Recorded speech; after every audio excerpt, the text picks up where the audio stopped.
Hey guys, welcome back to the channel. Today we're going to be talking about the tale of two shipwrecks. Alright, so this story starts out in 1902 when the SS John B. Cowle was born. Here's some fun facts about the Cowle. It was a bulk freighter owned by the Cowle Transportation Company, built by Jenks Shipbuilding Company in Port Huron. It said Michigan. This was built in 1902, launched in October 2nd, 1902. Cost of $270,000, but this is in 1902 dollars. It's been way over a century since. So, probably would be in the millions at this point. It's a length of 420 feet, a beam of 50 feet and 16 inches, and got a depth of 24 feet. Now, it was named after,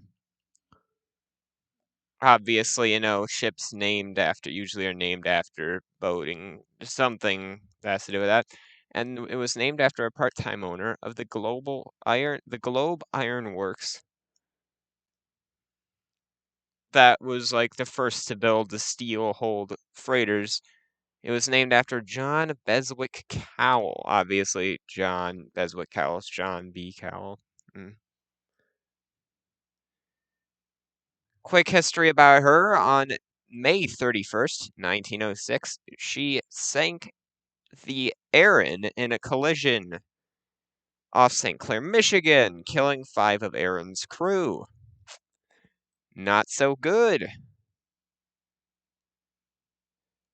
Now we're going to skip ahead. We're skipping ahead to 1909, where we have our next boat, the Isaac M. Scott, being built.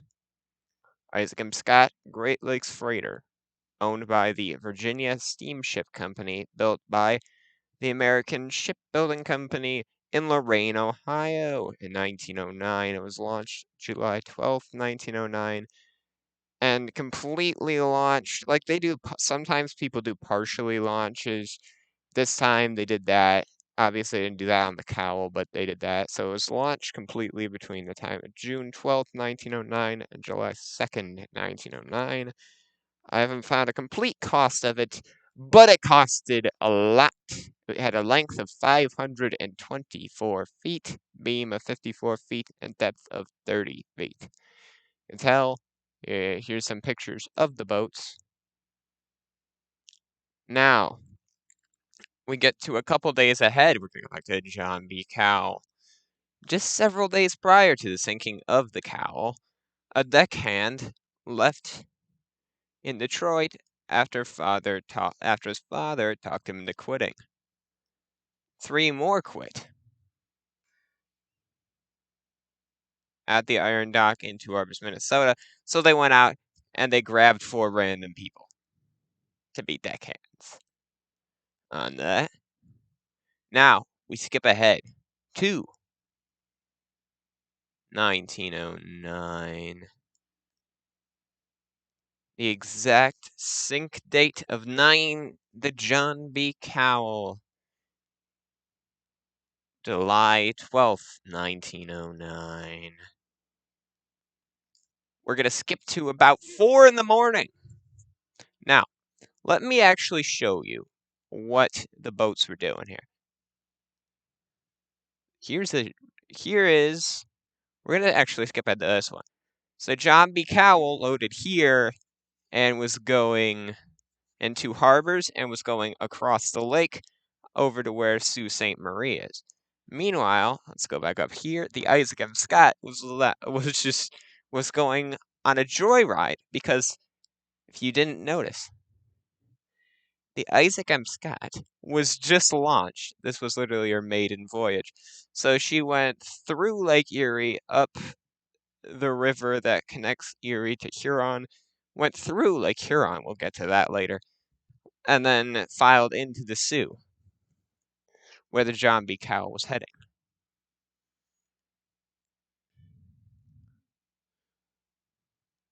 It was dense. Now we're gonna go back to 4 a.m. On July 12, 1909.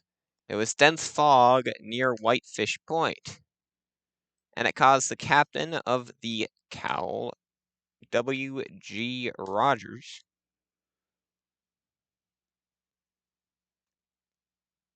to slow half the speed and blow fog signals at intervals less than a minute.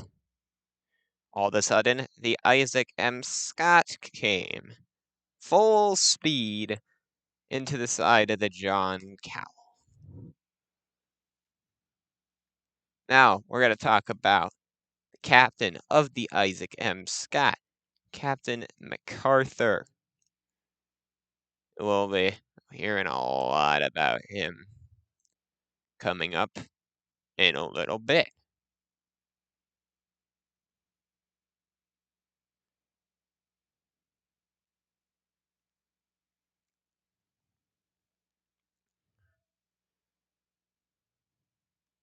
He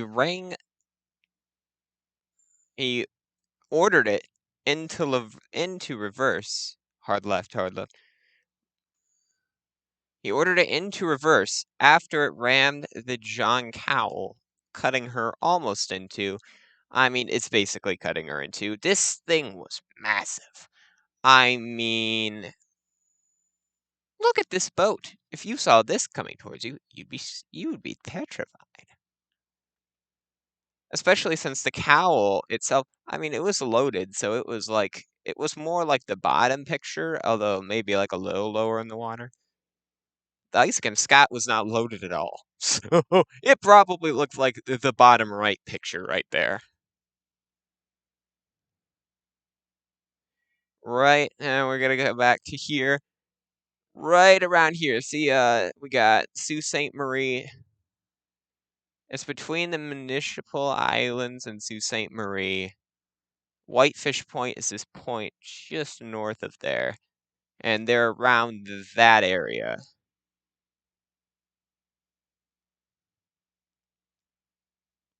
So obviously, now that the John B. Cowle is almost in two, and the Isaac M. Scott has pulled away from the massive hole in the Cowle, the Cowle began listing and sinking immediately. In fact, it took 3 minutes to sink. I'm not joking. 3 minutes. A line was thrown from the Scott to the Cowle. 3 people scrambled onto the Scott using that. Other people leaped into Lake Superior to get away from the section of the sinking ship. You know, you've seen the Titanic clip when they say, "Oh, gotta let go." You've seen that clip in Titanic. The Scott suffered severe damage as well, but since I think the fact that it was fully loaded, probably saved it. Here's what the ships look like here. Obviously, the one on the left is the Isaac M. Scott. You can tell severe damage to the bow. I mean, we didn't even get to the anchor chains. That's how high above the water this was. And this is a sketch of the John B. Cowle. Yeah, obviously, not a fun time to be on that boat. Look at it. It is nearly in two. Now, we're going to go back to the scene in the water. It was basically all living hell, according to the John B. Cowle's captain, with all of their cargo and pieces of the ship floating around. At the end of the day, 10 of the 24 crew on the Cowle ended up dying. Wait.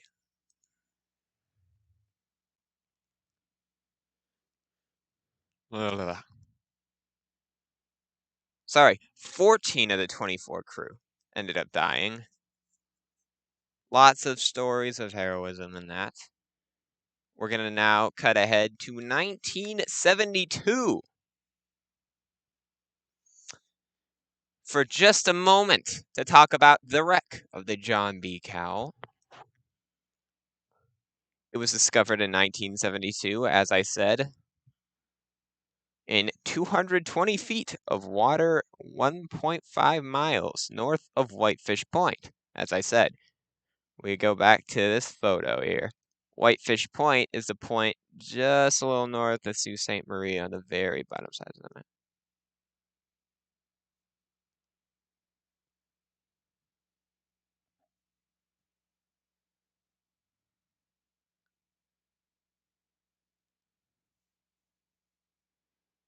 So, yeah, her wreck was discovered. The steering wheel was still turned. You could see it on the bell. It was clearly the Cowle. And some of the artifacts. I've been to this place.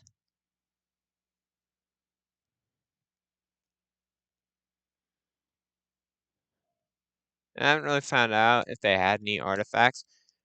We go back in time to March of 1910. Obviously, a boat sinks. People are gonna be looking into it. The Virginia Steamship Company settled claims filed by relatives of the dead people at the John B. Cowle for about $20,000. And they had hearings. Hearings are always fun. Not. Let's see. Steamboat inspectors company. There's a company suspended the captain of the Cowle, Mr. Rogers. Not that Mr. Rogers neighborhood, as well as the pilot. Great Lakes have a pilot on each boat to like say where they are and stuff. And his name was Edward Carleton for 30 days.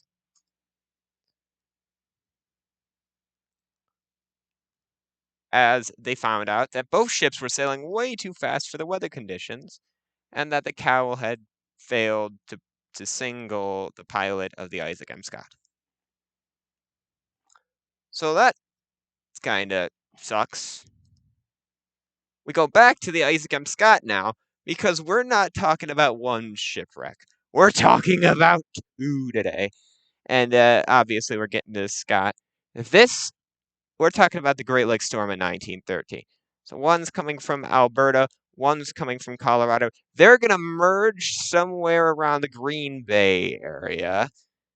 But then, in a completely different turn of events, one's going to come in from the south. I mean, that's never, ever happens. It's very rare. So, obviously, it started on Lake Superior. We'll talk about the ships that sunk on that some other time. Probably we'll go over the Scott, though, because Scott, yeah. We go here because the Isaac M. Scott was loading coal,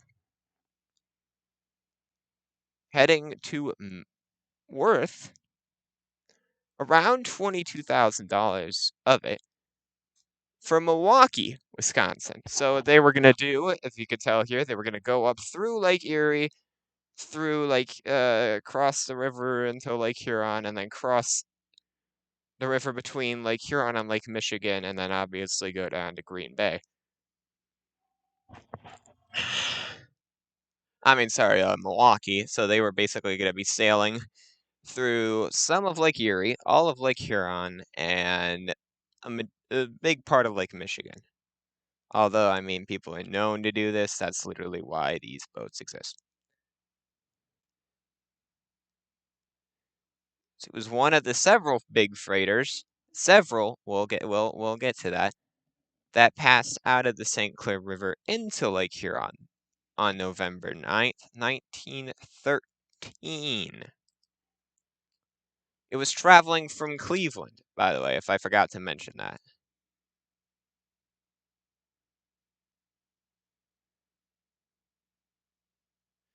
Now, as I actually think we were going to go back in to Captain MacArthur, because he was still the captain at this time. Now, I believe his first name is Arthur. Maybe wrong there. Won't attack me.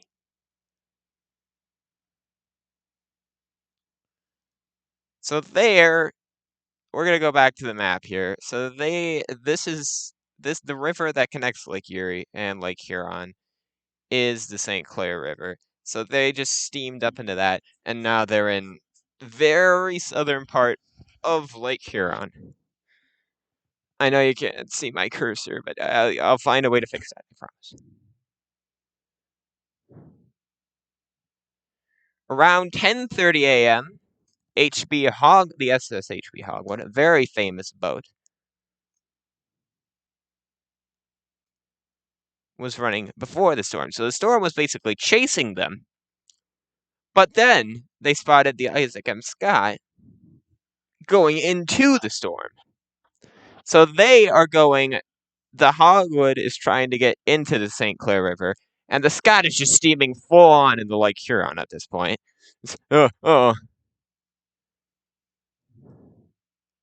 And that was around 10:30 a.m. And now they were making heavy weather. They were spotted at Tawas Point, Michigan, just hours before the brunt of the storm struck. No one knows what happened to it, but the first sight of things that went awry. Here's a couple pictures of it going through the storm. The first sight that things went awry was the captain.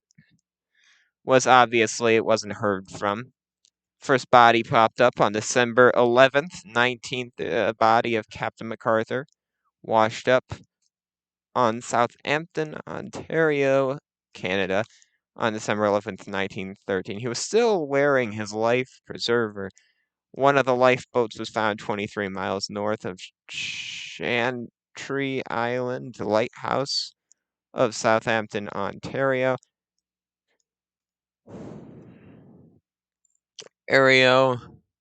Now, we're going to skip ahead to 1976. The wreck of the Isaac M. Scott remained missing for 63 years until it was located by divers 6 miles off North Point, Michigan. She is completely upside down and is half buried in mud. So that's not good. I mean, you can tell by some of these pictures, there's really not much left to see except for the propeller. Because the sea floor, the ocean, the lake floor is right there.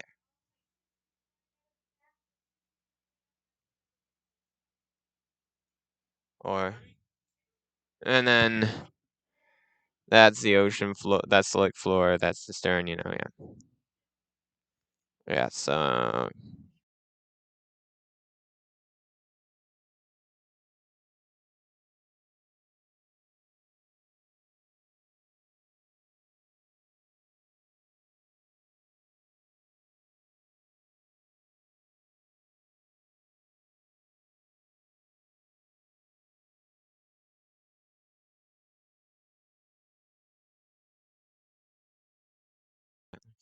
All right. Sorry about that. Couple of upside around. Let's get rid of mud. Her nose still pointed into the storm, which means that they probably did not go and find cover when they realized something was wrong. I could be wrong about that. I could be wrong. I don't know. I wasn't alive in 1913, so, and I also wasn't on the boat. It's not like anyone can tell us, considering all 28 of Isaac and Scott's crew actually died in the storm. And as you can tell, you can't see any of the superstructure because obviously the boat is flipped over. So all the bottom part, the whole part, and the coal probably crushed the top superstructure. So you can't see any of that when you go to the wreck because it's completely, and not to remember, it's completely it's encased in mud. 55 meters. It's half buried under a lot of mud, so it's not like you'd be able to see that anyways. Even if it wasn't upside down, I mean, maybe you'd be able to find something, but yeah.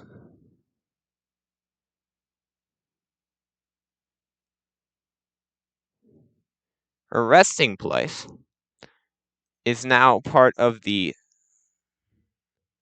Thunder Underbray National Marine Sanctuary and Underwater Reserve.